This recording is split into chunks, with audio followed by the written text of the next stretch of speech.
Hi, my name is Hannah and this is my audience. Today I will be telling you about homeless people in Dallas and what we can do to help. Stop and think. How many of you have walked or drove by a homeless person and did not help them? How would you feel if that was you and no one was willing to help you out? They just walked right by and didn't care if you were starving or had a disability and needed help, or didn't even have a place to stay. Homeless people have increased in the DFW by 40%, according to the Metro Dallas Homeless Alliance. I wanted to find out first-hand information for myself, so I went around Dallas and talked to a few homeless people myself. One man that I met said he was a lawyer, and one day someone sued him and he lost everything, including his wife and kids. He said he had no choice but to live on the streets because he had nowhere else to go. He's been living under bridges and streets for 6 months now. I asked him if he's been to a homeless shelter, and he said he didn't like the way they operated. And he turned to me and said, "Things just happen, don't take anything for granted." I wanted to tell you how we can help as a community to help these people get off the streets. We need to, 1, improve the Veterans Affairs program, and 2, we need to help homeless shelters, and 3, we need to create more jobs for them. To help improve the VA, we need to have proper staff on hand so that we can have excellent care for our veterans. Jeff Milligan and Regional Director Lawrence Biro at Dallas VA both combined have received $50,000 in bonuses, even though there has been poor care from the facility and many complaints against them. Why are they earning $50,000 when we could be helping the homeless people? Also, we need to improve the backlog of claims and the slow process of things.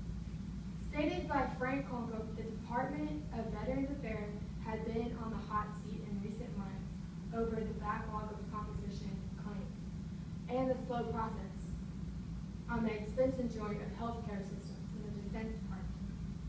Most veterans don't like to wait and deal with people, so they end up on the streets because they can't get treated for the disability that they have when they come back from the war. Also, we need to help homeless shelters. We can help them by raising money so that they can have a financial support background to help homeless people off the streets and in shelters. As a community, we can help raise money by having fundraisers and donations. The Metro Dallas Homeless Alliance takes charity donations and tries to educate those on the street, so we should really consider that.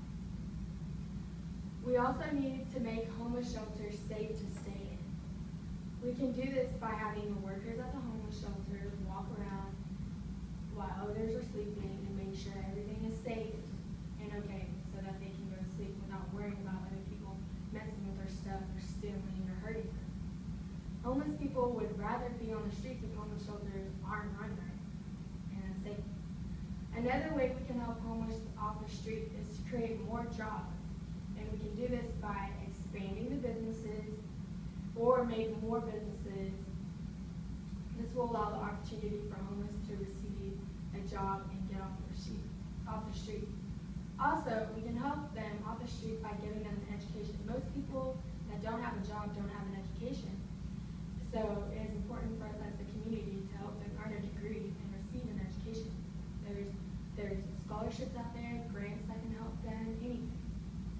Today I've told you about homeless people in Dallas and how it has increased. It is important for us as a community to help these people off the streets and into homes, or at least a good homeless shelter. We should improve VA since the majority of the homeless people are veterans. We need to help homeless shelters become safe and help them raise money so they can afford it. And we need to create more jobs by expanding or making more businesses. If someone is homeless and needs help, you should help them as much as you can. Remember, if that was you in their shoes, what would you want? After listening to that homeless man's story and learning the different ways of help, I only hope that these problems are solved and there becomes